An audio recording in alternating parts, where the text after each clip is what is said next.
Yes. Correct. Okay, let's start.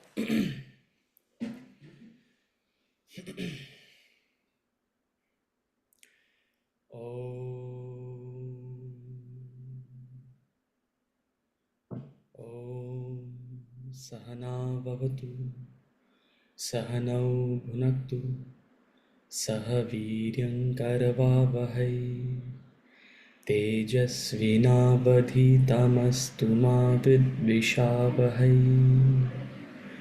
Om Shanti Shanti Shanti.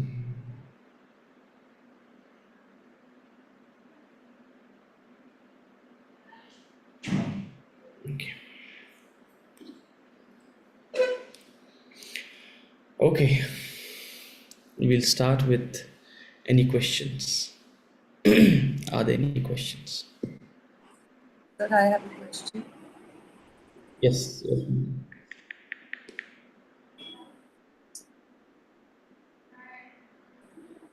Should I ask? Yeah. So, what I've tried to understand is the reflection of the Supreme is we, the individual. And because of our desires, our world has, this world has been created around us. Is it Okay. right? So when we meditate, we are concentrating on the Supreme Self. And as our thoughts become lesser, we can become more closer to the Supreme. Have I Yeah. understood correctly? I see. Yes, and I want to bring it in a more practical and less theoretical manner. So the more you are in control of your own thoughts, the more controlled and regulated a person you are. If you have no control over your thoughts, जो मन में आया, suppose जो आपके मन में आया, you blurt it out. हाँ? We have control over our thoughts, na? Suppose we are among a bunch of people we don't like. All sorts of thoughts are going on in our head. Huh? What do we speak? We don't speak. What is that? That's okay. I won't even call that thought control. I'll call that control over the expression of the thought. Right? Then the next level of control is if a thought comes, your ability to dismiss it. This is not a helpful thought. This is not a good thought. Get thee behind me, Satan. I will have none of thy hands. I don't want to entertain you. That thought is Satan. That thought is the devil. That's the next level of thought control. So the more you are in control of your thoughts, the more you are in control of yourself, the more you are in control of your life. Now, the spiritual path is nothing but an extension of that. Imagine control of your thoughts to a point of single pointed concentration. See, we've been talking about general control. General control itself will bring you a lot of peace and prosperity in life. But advanced thought control is the spiritual path. That's when you are able to bring your thoughts in single pointed concentration, specific concentration. Now, the impediment to that is desires, right? The impediment to that is the variety of wishes and interests and vasanas that we have, right? So, desires are nothing but thought flow. Please go back to chapter 4 or 5 of this book. What is a desire? A desire is a flow of thought from your mind to the object of your desire. That's what a desire is. In the beginning, it's a small trickle. That same small trickle can become a stream. That stream can become a river. That river can become a torrential Mahanadi. So it depends on the volume of that thought. So a desire can be small, meek, can develop into a very strong desire. Point being, the more numerous your desires are, the more difficult it will be to attain this single pointed concentration. So the spiritual path begins not with single pointed concentration, it ends with single pointed concentration. It begins with dealing with these impediments, dealing with these disturbances, dealing with these distractions. dealing with your desires. So is that a good enough summary?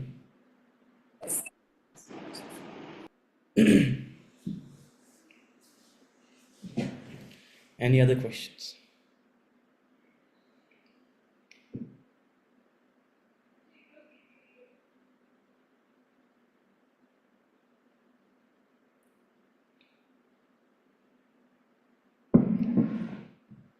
Okay. Yes.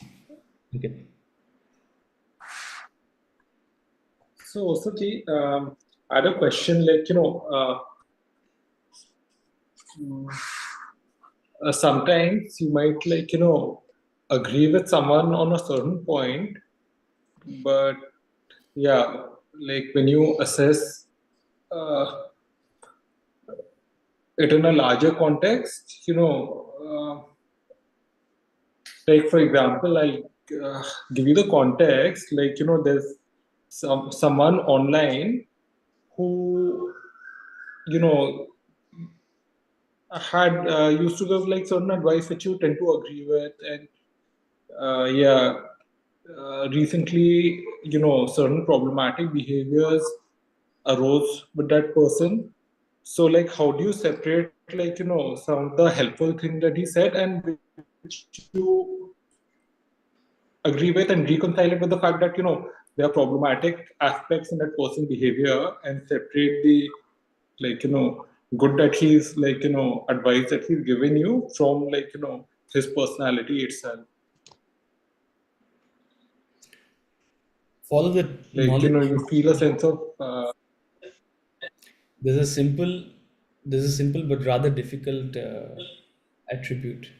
Follow the knowledge, not the teacher. See, the reason we have a difficulty in separating the teacher from the knowledge is because and this is like almost an Indian trait, it's an Indian trait. We idolize people. Huh? Someone plays 5 good matches in India cricket, we make an idol out of them. भगवान समान है, right? Someone says 2 good things, भगवान समान बना देते हैं. See, and all this almost has to do with our I mean, if you analyze it culturally, this has to do with our culture also. What हमने भगवान को इंसान का रूप दिया है ना. All our gods and goddesses have a human form, right? So it's almost ingrained in our psyche to idolize, but that's also an impediment. See, to give the Lord a human form is only for an ease of relating to the Lord, ease of relating to divinity. But because of the lack of critical thinking, uh, it has descended into idolization. You know, almost outsourcing the divinity to some other being. Huh? The extent of that is that, you know, sometimes in the misinterpretation of the bhakti tradition is, तुम सब संभालो तो मुझे कुछ नहीं करना है. हाँ? तुम सब संभालोगे, तुम ही भगवान, right? So same we do with knowledge. We idolize, and we create an idol out of the one from whom knowledge is coming. Please understand this, and especially when you any field, not only spirituality, any field, nobody is perfect, nothing is perfect. Nobody is perfect. Vedanta or any knowledge for that matter, may be coming from a particular source. That source might, and let me tell you, will most likely be polluted.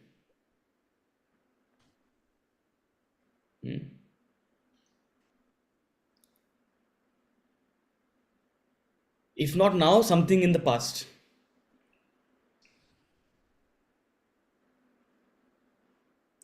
If not now, something in the past.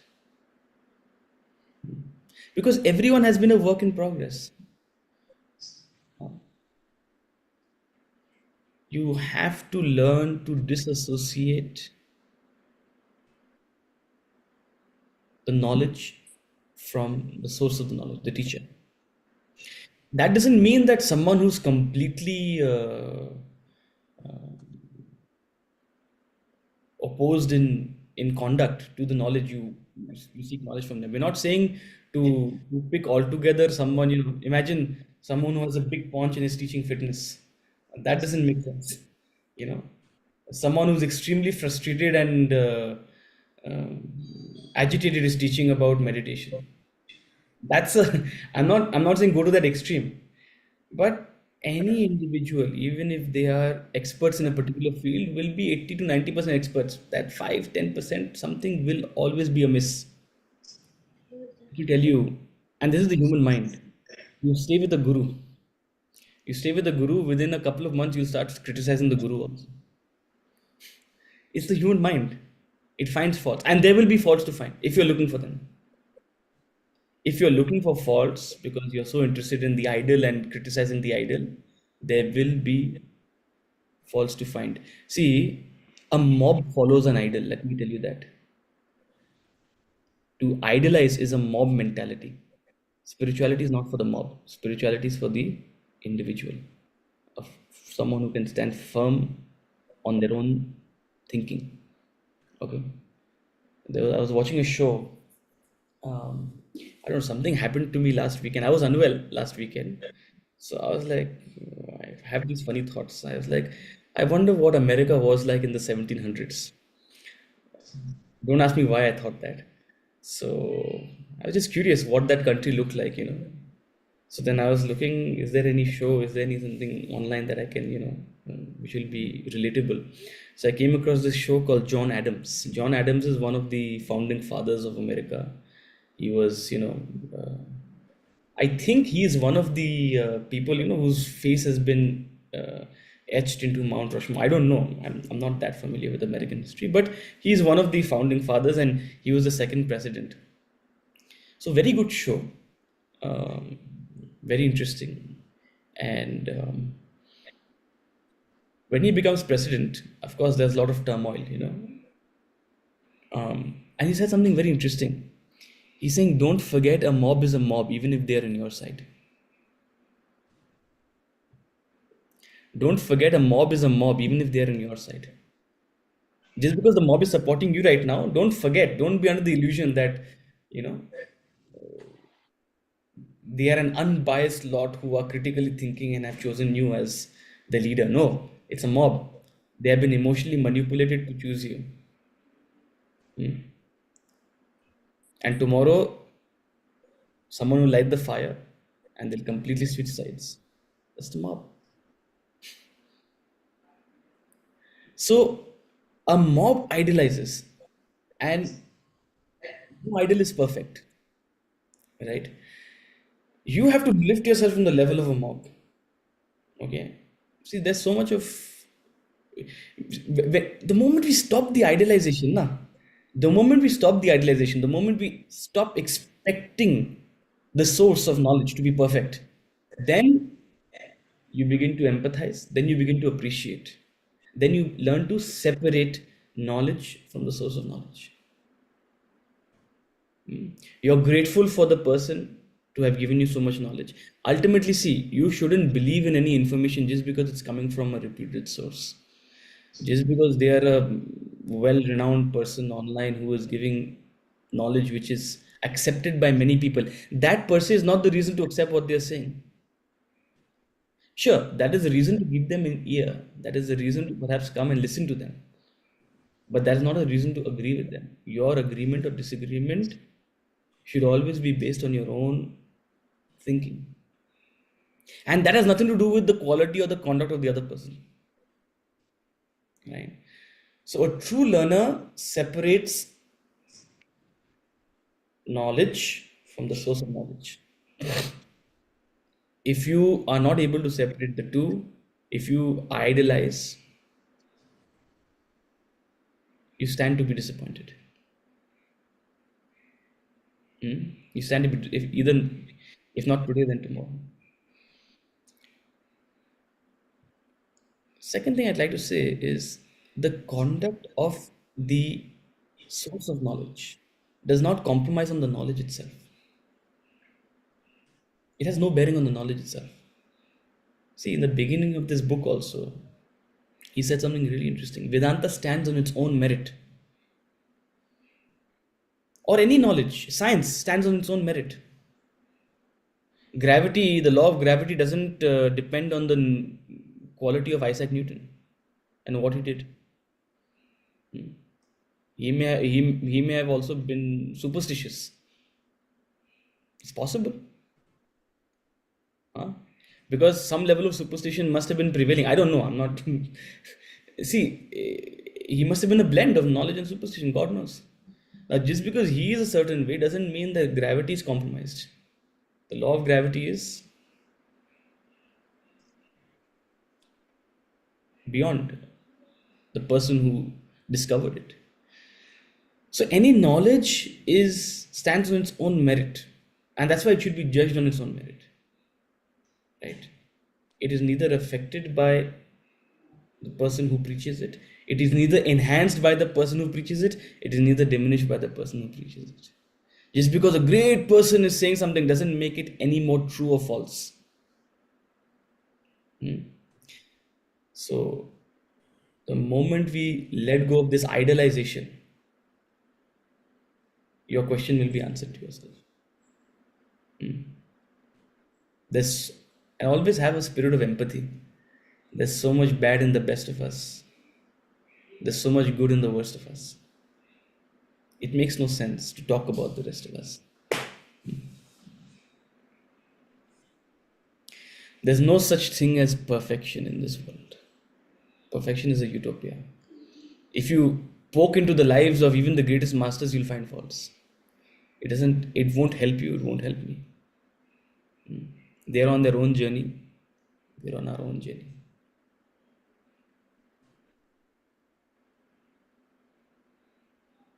That's it. Yeah. Yeah. On a related note, like, for example, say you don't agree with like 70 to 80% of the positions of a person. For example, like, things have become so polarized in politics, etc. You might not agree with 4 out of 5 statements a politician is making, but 1 out of 5 of them might resonate with you. So, like, how do you like sort of agree with that and still like, separate that from everything else about, the person, like for example, with say perhaps a Donald Trump or something, you might not agree with 4 out of 5 of his, whatever he wants to do or something. 1 out of 5 might agree with you, but yeah, like how do you like accept that and still like disagree with the rest? Why are you talking about Donald Trump? You talk about Prachi also. The same thing will you have with Prachi also. To be very honest.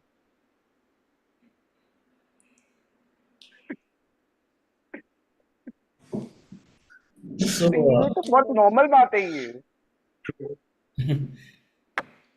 so see, if you're able to do that, if you're able to be what is called non-partisan in that way, it's a virtue. Um,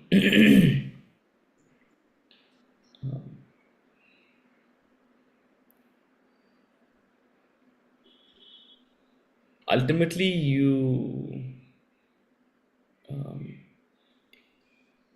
if you have that capacity to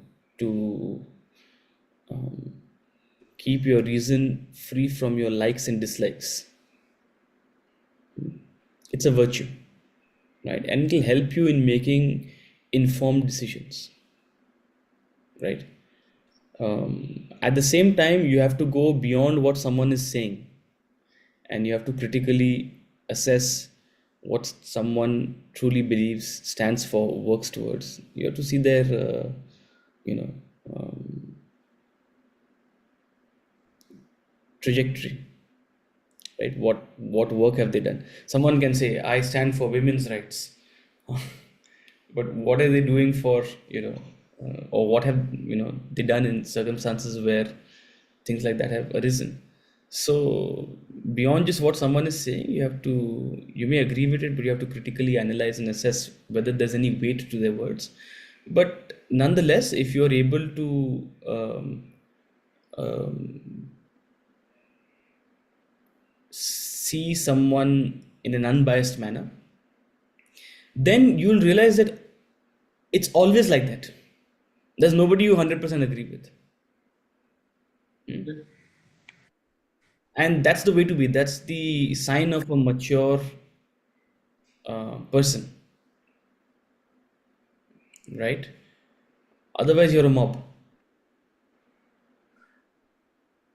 right? Now, the sad part is that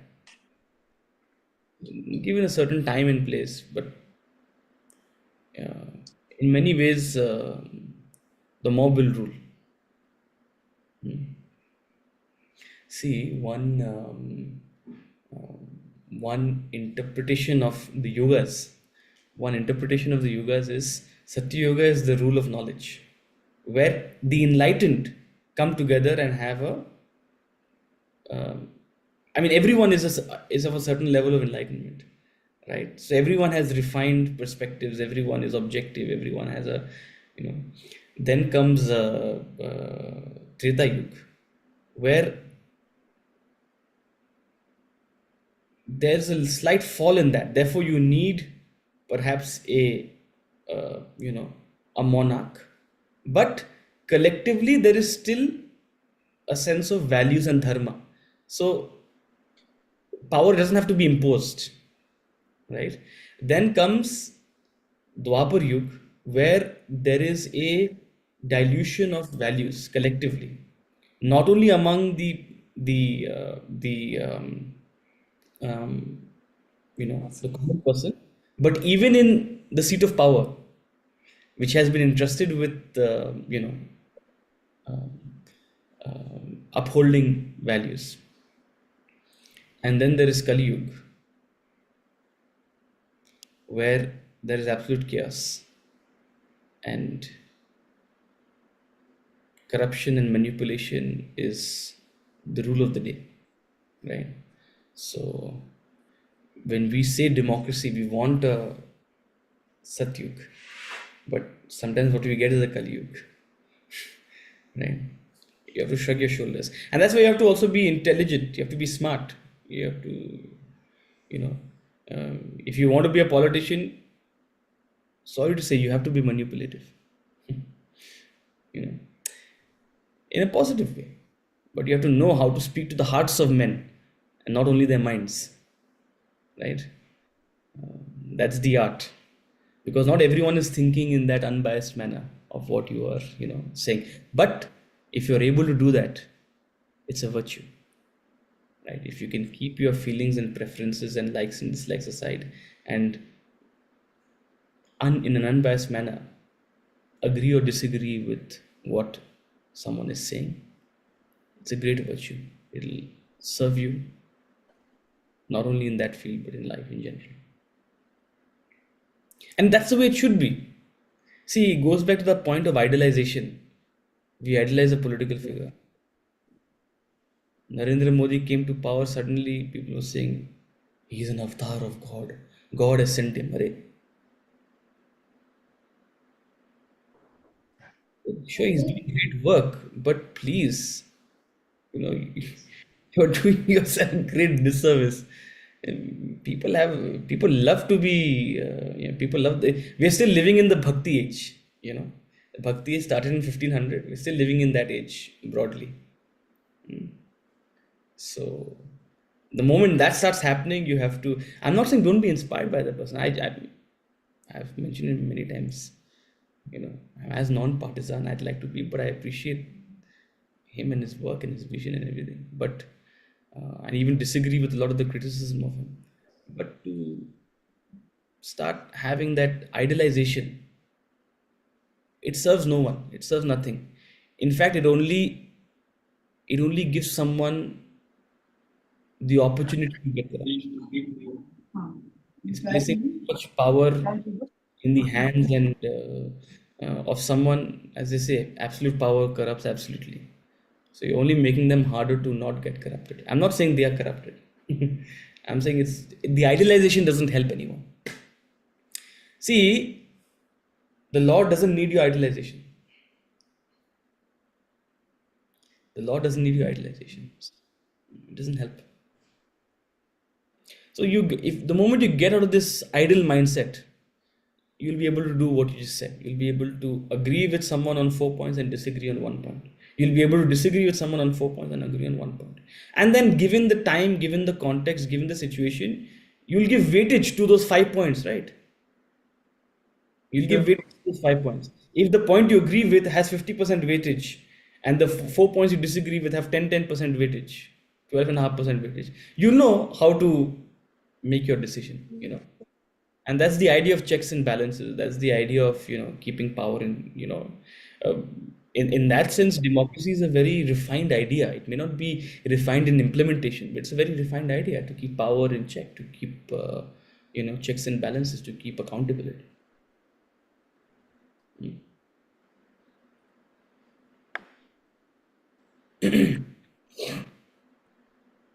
Yeah. Yeah. Thank you.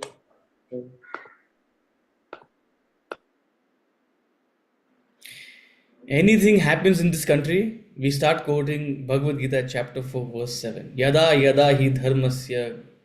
uh, And suddenly Kalki avatar has come. This is Kalki avatar. And people selectively choose information.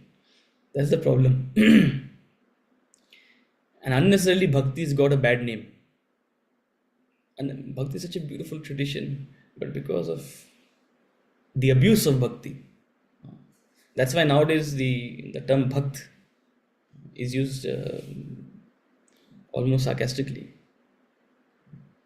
It's not a good thing. Pranipatena prashnena. Please remember that. Devotion is absolutely important. Bhakti bhav is absolutely important. Equally important is prashnena, questioning authority. Not with the idea of challenging necessarily, not with the idea of creating a problem, but having your own perspective, being an independent thinker. People are very good at pranipatena, but not good at prashnena. Okay. Yeah. Let's start with the state of self realization. So I'll start this chapter by going back to our favorite diagram.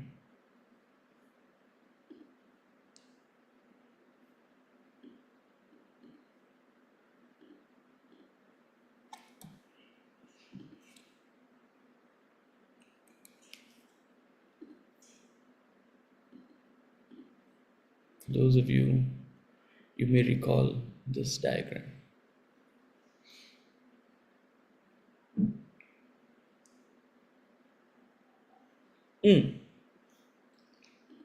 I had made another version of this. 1 second. Let me see if I can find it. I had made a slight extension of this.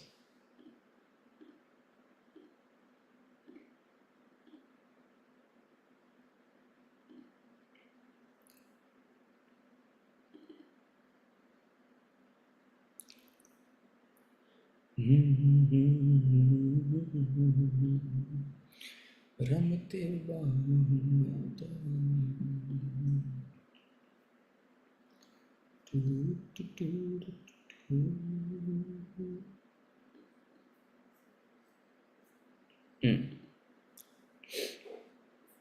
I gave one more dimension of.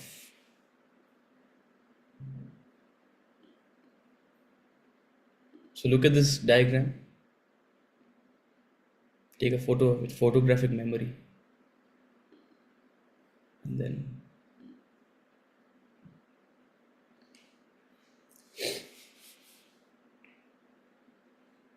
same diagram, a little. There's one more line on top, just to give you another sense of it. So the spiritual path, another name for the spiritual path is yoga. Yoga is not just standing on your head. The entire spiritual journey is called yoga, to help you rejoin, reunite with your real self, with your true identity, with your real nature. Until and unless you step into the path of yoga, you are in bhoga.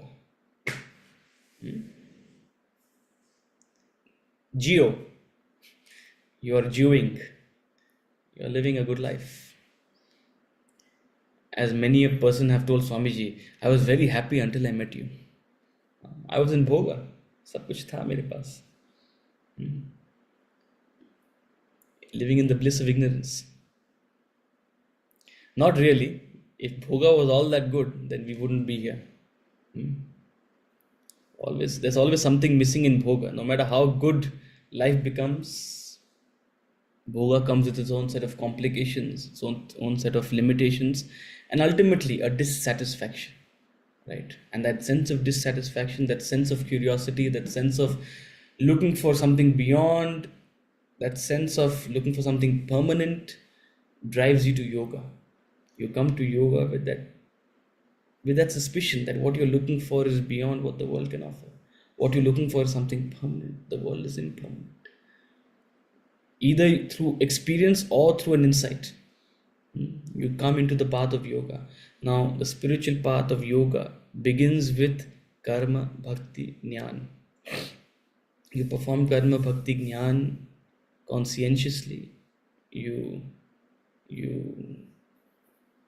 absorb these spiritual disciplines into each experience of life, into all your relationships, all your interactions, all your business. That's when you grow spiritually. And that sign of spiritual growth is a spirit of renunciation. It's called uparati, a mental withdrawal. You're able to give up your obsession and attachment to things. It's a mental state, it's a mental withdrawal. On the outside, you're just the same, but internally, you're absolutely light. Your mind has become vacant, your mind has become clearer, and that allows you to concentrate. Beyond a general concentration, as we began class with Rashmiji's question, you're able to control the ebb and flow of the mind. You're a master, not a victim of your mind. And when you reach that state, you're able to meditate, dhyanam. You're able to step into the seat of meditation and get into single pointed concentration. In deep, sustained, single pointed concentration, a sustained practice of meditation leads you to the experience of self realization, samadhi, what we call in our culture. That's the goal of human life. That's the name of the chapter we are studying, or we're going to start right now. The state of self realization. Meditation is the gateway to that state of self realization. Now, when a self realized person finally says bye bye, means time to die. When a self realized person gives up the deha, gives up the body, it's called Mahasamadhi. That's why when a great spiritual individual, when a great spiritual personality gives up the body, they call it Mahasamadhi. Doesn't always mean they have attained Samadhi. Of course, see, people will assume Mahasamadhi means they've already attained Samadhi. Now, God knows, you will never know whether they have or have not. Right? And it's not none of your business, none of my business to identify. We may not even be able to identify whether they have actually attained the state of self-realization. But coming back, in this particular branch of Vedanta called Advaita Vedanta, what largely we speak is largely Advaita. There's a concept called Jivan Mukti.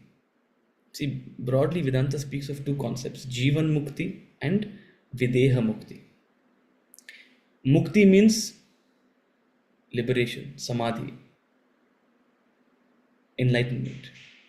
Jivan Mukti means enlightenment, liberation while living. Jivan, in this lifetime, means while living, while going about our life, we can attain the state of enlightenment.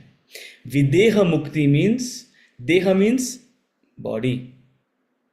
Videha means V is non. It's a negation almost. There are different connotations to the prefix V, but in this context, it means when you shed the body. So Videha Mukti means Mukti when you leave this body. So one is Jivan Mukti when you're in this life, when you are in this body, when you have this. And the other concept is Videha Mukti.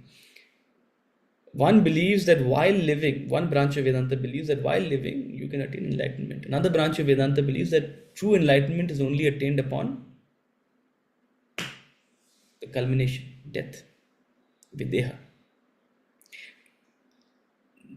There's no point splitting hairs over it. You want to believe. See, first of all, we're not in the business of believing anything, right? We're not here to believe or disbelieve one thing or the other. I don't want you to. I have no interest in what you believe, and I hope you have no interest in what I believe, because we're not in the interest of believing. We are in the interest of analyzing and assessing, right? And whatever we agree with, always having the opportunity, always having the openness to question it, question ourselves, because what we believe today, tomorrow we may not, right? So there's no point splitting hairs about it, because the path is the same. What we are disagreeing on is when you'll cross the finish line. Will you cross the finish line before the turn or after the turn? That's the only disagreement. Arey Baba, why are we talking about the finish line? Right now we're at the in a 20-kilometer marathon, you're in the second kilometer, third kilometer. Let's keep going. Right. So whether we agree with Jivan Mukti, Videha Mukti, we'll come to that when we come to that. But the state of self-realization. See, even if you are inclined towards Videha Mukti, it's still worth talking about this state, because it's not something that altogether happens immediately. You develop the qualities of an enlightened being as you grow. As you grow spiritually, you begin developing flavors of what we're going to talk about. So in this chapter, we have just concluded the chapter on dhyana, on meditation, and now we're going to the chapter on self-realization. So in this chapter, he talks about the state of self-realization. And when he talks about the state of self-realization, after giving a brief idea about the concept, he moves into a discussion of the individual who is self-realized. What attributes does he express? What is his extrinsic conduct? What is the impact of the world on such a person? What is his impact on the world, his or her impact on the world? Now, all these things are not solely limited to a self-realized person. It means as you grow spiritually, you begin developing flavors of it. It's not 0 or 100. If you're 60% realized, if you're 60% evolved, you have 50-60% of these virtues, right? So even if you believe in Videha Mukti, that true enlightenment will only be achieved after I kick the bucket, it's still worth talking about this, because these are attributes you will develop as you grow spiritually, as you become a rock, a firm rock on which these spiritual values are cemented. So, the state of self-realization. Meditation is the gateway to this state. This is the state we are all aspiring for, whether we know it or not.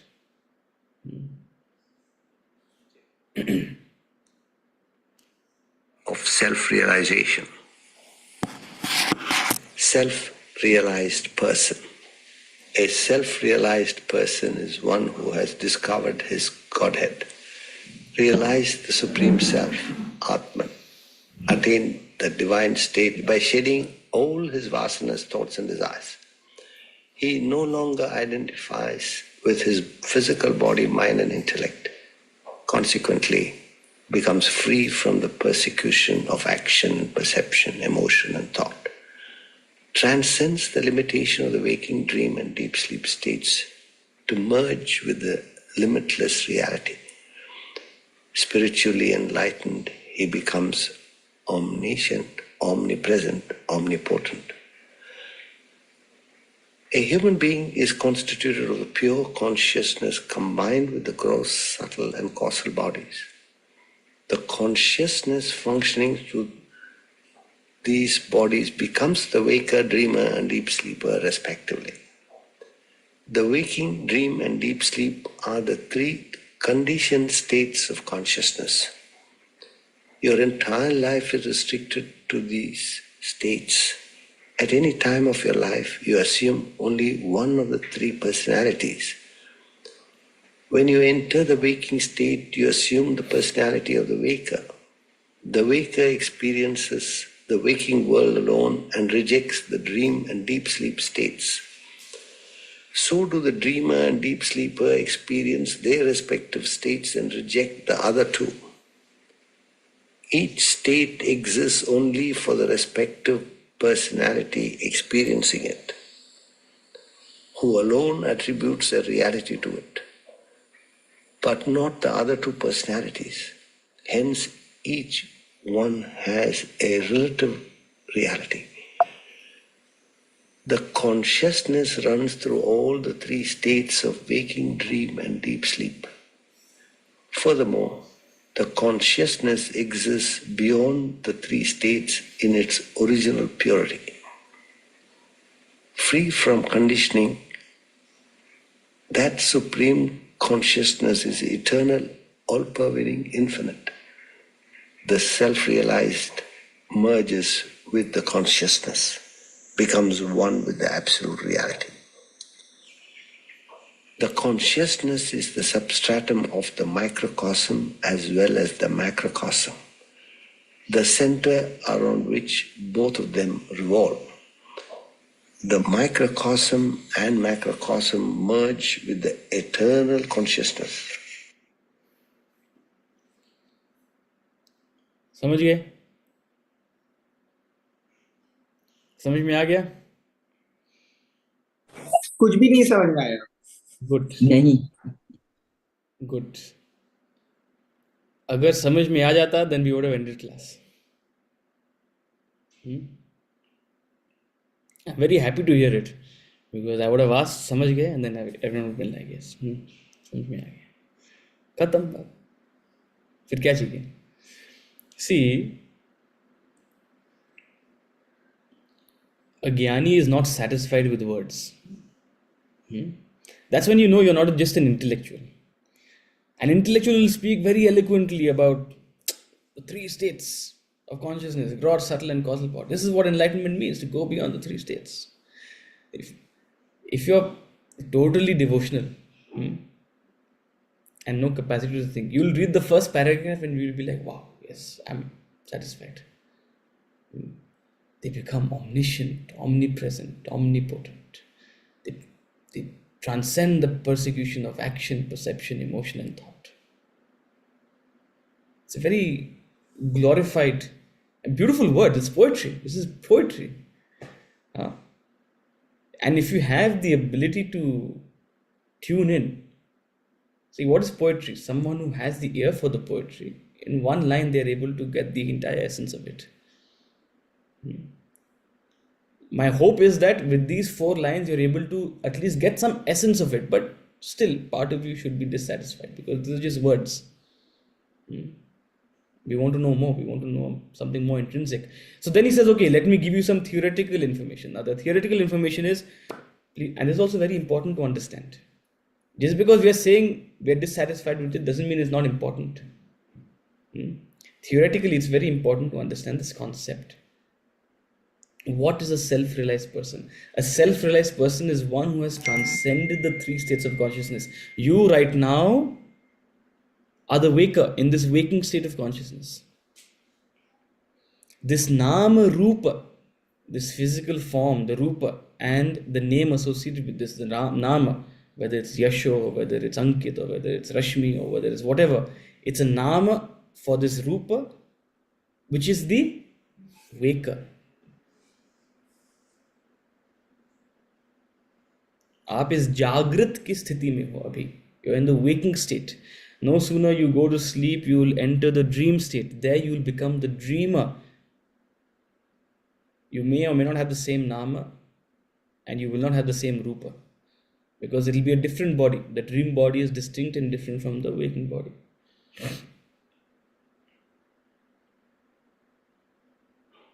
Or you will go into deep sleep, where you will be the deep sleeper with no body.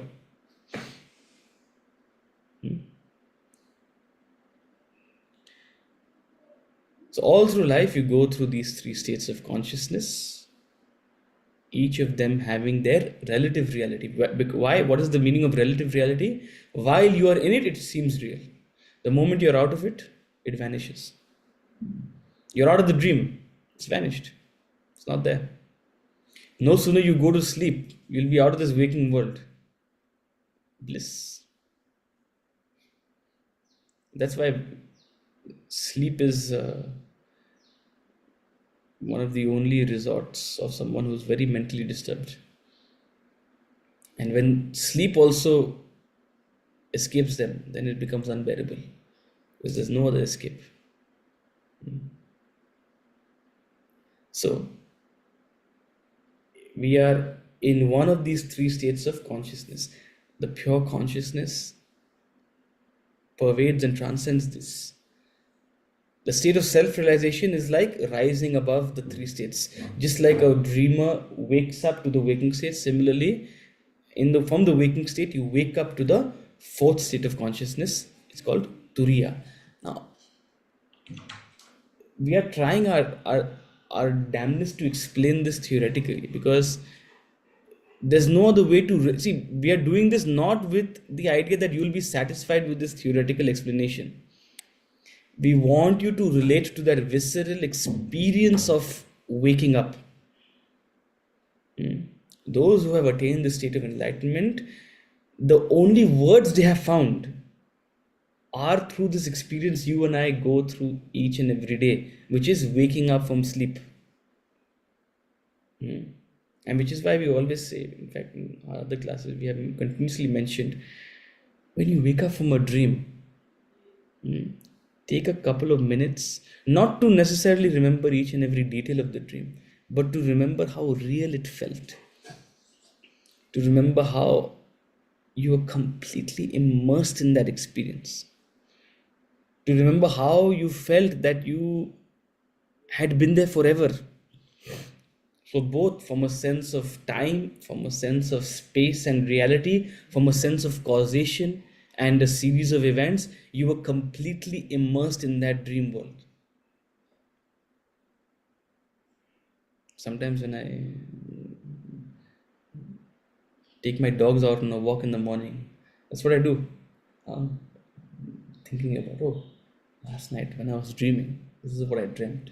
And just try to recall how that fiber of dream was so real. Because the only words that an enlightened person has found is, what is enlightenment? What is it like? What is that experience? It's like waking up.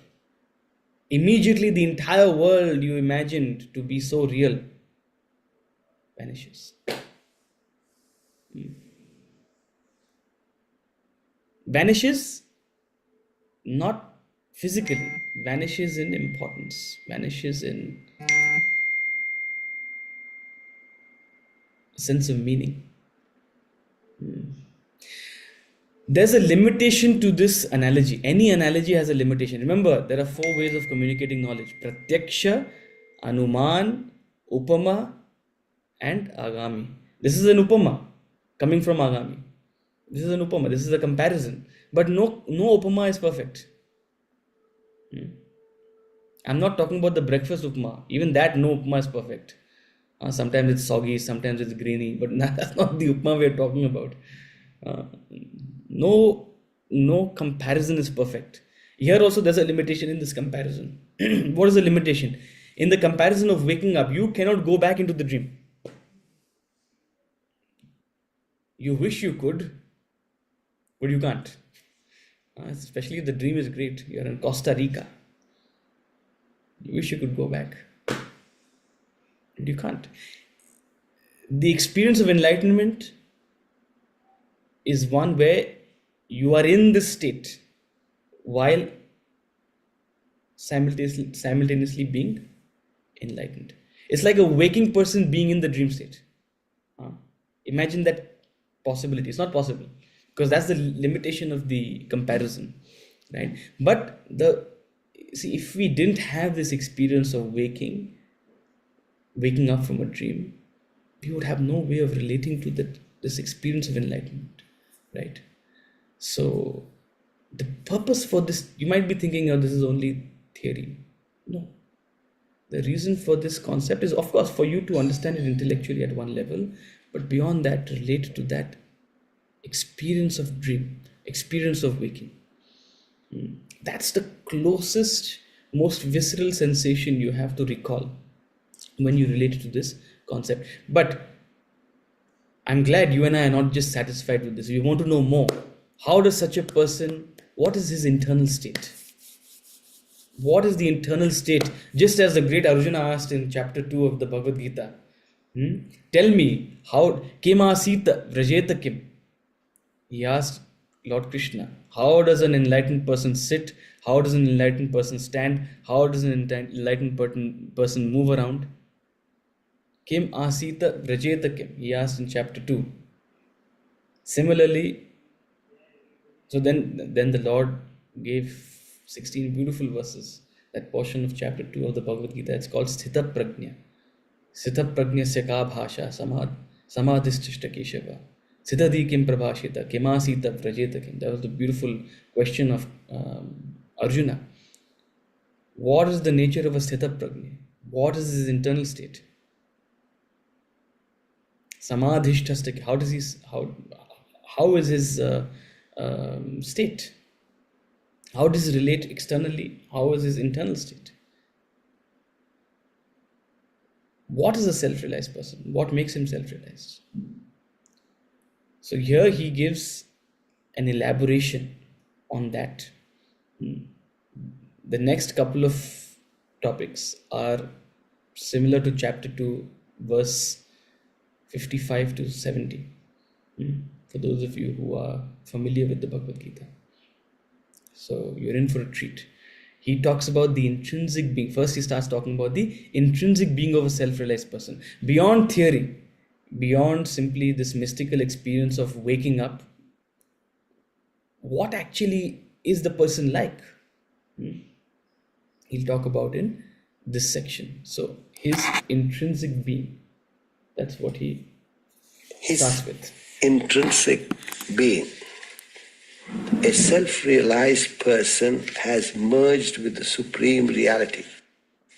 He manifests divine characteristics, displays exceptional power, bears universal love, possesses boundless knowledge, enjoys absolute self-sufficiency, revels in total fulfillment. His power. Selfish activity has limited power. If you work with ego and egocentric desires, if your actions are directed towards personal gains, your work becomes limited, lacks efficiency, dynamism.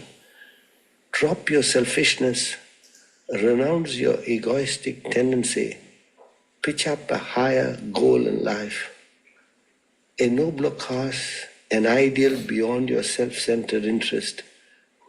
Let your activities be directed to the set ideal. Let your work turn impersonal.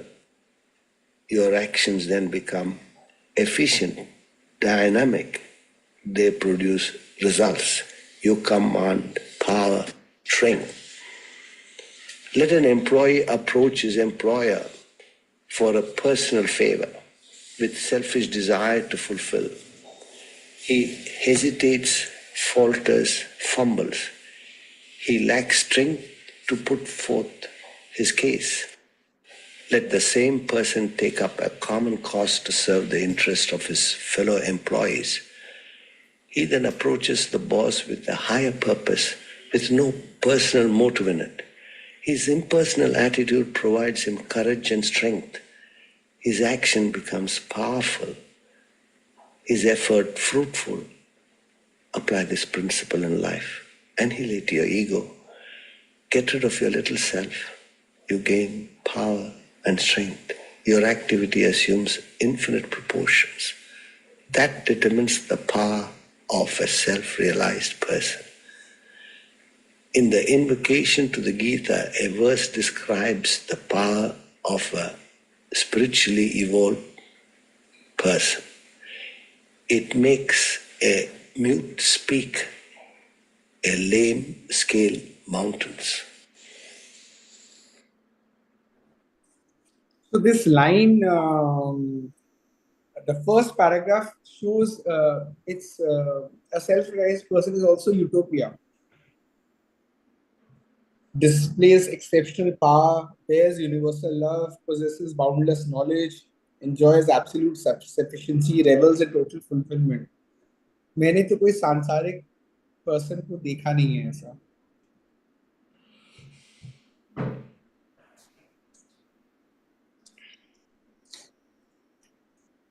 See, we started the class by saying that it's important for us to not completely be.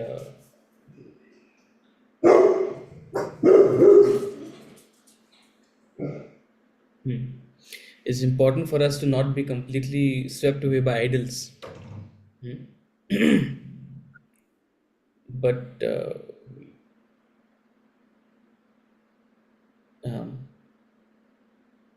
and it's a fair point that it's a utopia because for the on the one hand your intellect can't even grapple with what is boundless, what is absolute, what is immaculate, what is beyond exceptional. But that um, one an important thing to consider is that first and foremost, just because you're not able to see doesn't mean it doesn't exist. You have to have the eyes to see. Only a mathematician can realize the greatness of a mathematician. To you and me, he'll appear like a someone with scruffy hair, unkept beard. He'll look like some vagrant fellow.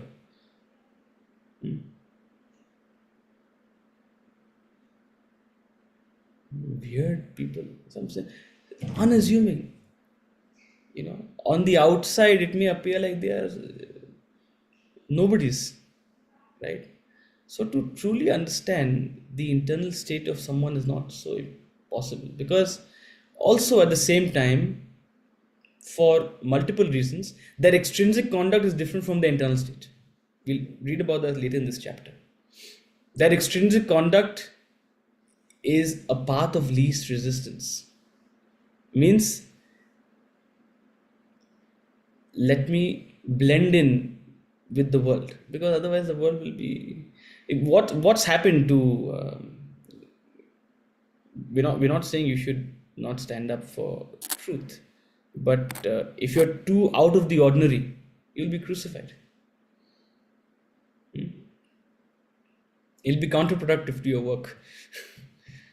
You'll have to explain yourself to others and they won't have the ability to understand. So the extrinsic conduct of an enlightened person, you have to have very sharp ability to assess how they are behaving, why they are behaving. See, I've seen it with myself in my own life around a guru. Sometimes some people will come and visit. Swami will behave altogether different. With some people, he'll express extreme anger. Really, you'll feel terrified. I don't want to go close to the Swami here. Terrifying fellow. Some people, he'll be extremely sweet. Sometimes he'll say some things which will be really counterintuitive. Right? So his extrinsic conduct, it'll almost be baffling. Right? So your assessment right? um, you said मैंने तो कभी सांसारिक जीवन में ऐसा आदमी देखा नहीं है. That's not sufficient. Your assessment need not be sufficient to dismiss it altogether. But yes, I will appreciate what you said, that it's an extremely the intellect itself cannot fully comprehend what is the meaning of these terms, right? It's important to understand the concept behind it. First of all, as far as power is concerned, there are two kinds of power. One is an extroverted power which seeks to dominate, and one is a power that stands on its own merit. What is the power of the person who wrote the Ishavasi Upanishad?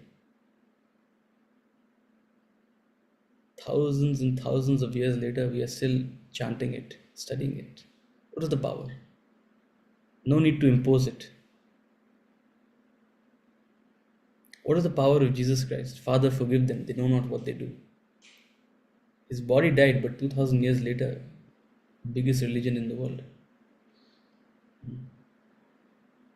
What is the power of Adi Shankaracharya? Lived barely 33 years. But what was his influence? Continues to influence.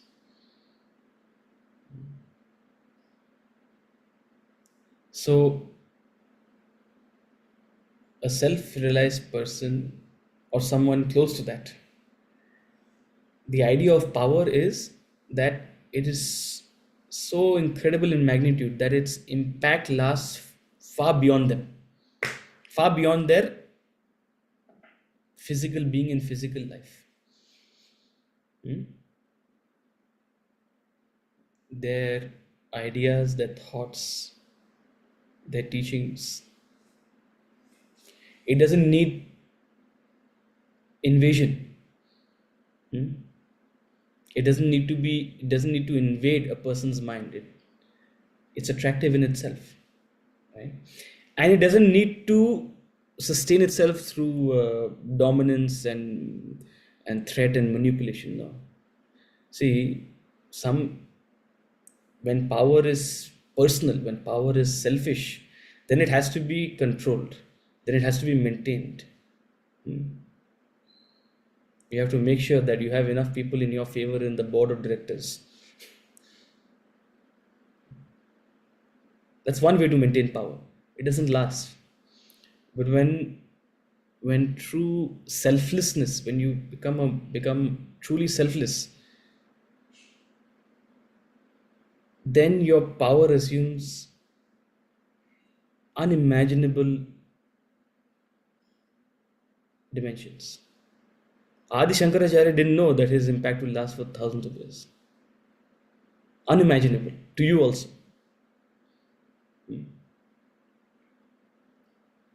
The author of the Upanishad didn't know that his impact will last for thousands of years. I don't know whether they knew or not. Unimaginable. It's beyond what you can conceive. How long you want to be in power? 5 years? 10 years? 15 years? 25 years? You can be a dictator. You can be a monarch for 50 years. You'll be forgotten in the pages of history. How many more years will a Jalaluddin Akbar be remembered? Maybe a couple of more 100 years. How many years will all sorts of kings be remembered? What is remembered about you is something selfless. What influences is selflessness. So what he's conveying is that a self-realized person expresses power through his selflessness. A person also develops siddhis. See, there's a term called siddha in our culture. So siddhi is some exceptional power. They may be able to levitate. They may be able to have some insight. They may be able to see the future. God knows, all sorts of power, all sorts of siddhis exist. And these are all, people are very excited by siddhis.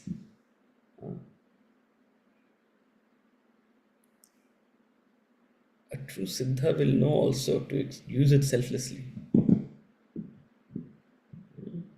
So as you grow, you do develop siddhis. It's not that everyone develops siddhis. But you've seen n number of spiritually oriented people. They have all sorts of incredible powers. I mean, you can't explain it. They're able to heal you with a touch. I don't know. And that doesn't mean everyone who claims to heal you. A lot of quacks out there. This stuff is really abused and misused. You have to see it to believe it, because to a rational mind, all of this seems absurd. So incredible powers they develop physically, mentally. But the essence of that is selflessness. There's no self-centered interest. There's no desire to maintain power. There's no desire to be powerful. That's the beauty.